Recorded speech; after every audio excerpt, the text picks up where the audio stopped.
नमस्कार.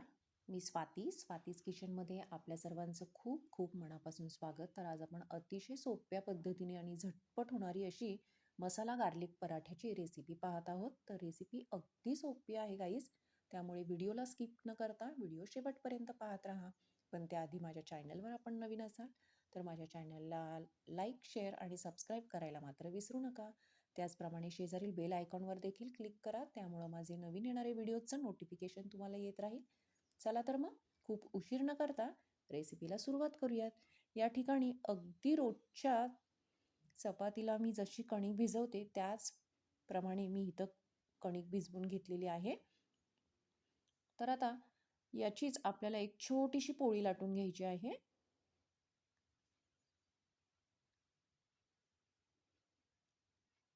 तर आता या पोळीला तुम्ही चमचाभर तेल, तूप काहीही तुमच्या आवडीनुसार लावू शकता. तर इथं मी चमचाभर तेल लावून घेणार आहे या पोळीला. तर तुम्ही इथं तूप, तेल, बटर काहीही लावू शकता मुलांच्या आवडीप्रमाणे. आता मसाल्यातील डब्यामध्ये जेवढे काही मसाले आहेत तेच मसाले मी इथं या पराठ्यासाठी वापरणार आहे. तर इथं मी थोडीशी काश्मीरी मिरची पावडर स्प्रिंकल करून घेणार आहे. त्याचप्रमाणे थोडीशी धणे पावडर, थोडीशी जिरे पावडर तुम्हाला आवडत असेल तर तुम्ही इथं थोडीशी आमचूर पावडर किंवा चाट मसाला जरी इथं थोडासा स्प्रिंकल केला तरी आणखीन छान लागणार आहे हा पराठा. तर याच्यावरच मी कच्चे गावरान तीळ घालून घेतलेले आहेत. त्याचप्रमाणे थोडासा लसणाचा ठेचा मी इथं घालून घेतलेला आहे. तुम्हाला लहान मुलांना जर हा पराठा द्यायचा असेल टिफिनसाठी तर तुम्ही आवडत असेल तर तुम्ही द्या.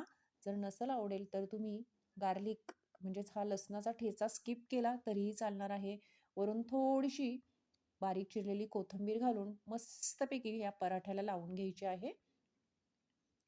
तर पाहू शकताय अशा प्रकारे सगळं व्यवस्थित लावून घेतल्यानंतर पिझ्झा कटरने किंवा सुरीने अगदी कडेपर्यंत आपल्याला या स्ट्रिप्स नाही मार्क करून घ्यायच्या. तर अगदी मधोमध आपल्याला हे व्यवस्थित स्ट्रिप्स करून घ्यायच्यात आणि व्यवस्थित एकावर एक अशा या स्ट्रिप्स एकत्र करत करत शेवटच्या स्ट्रिप्सपर्यंत आणायच्या आहेत आणि मस्त याची गुंडाळी करून घ्यायची आहे.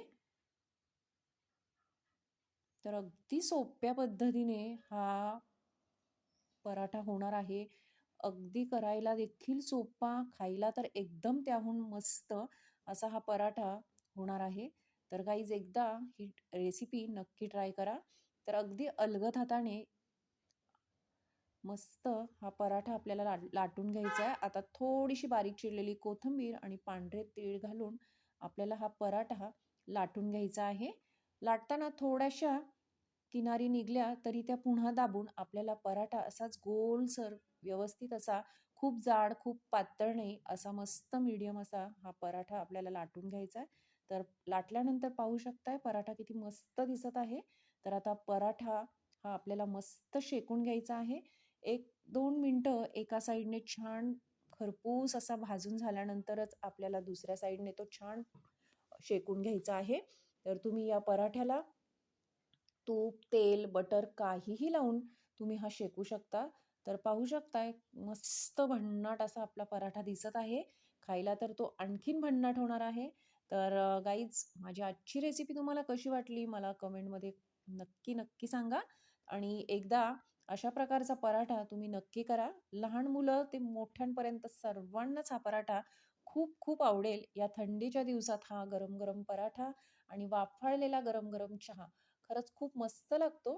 पण मी आज इथं दही, चटणी, त्याचप्रमाणे भोपळ्याचं रायतं अशा प्रकारे मेनू केलेला आहे. तर माझी आजची रेसिपी आवडली असेल तर खूप खूप धन्यवाद.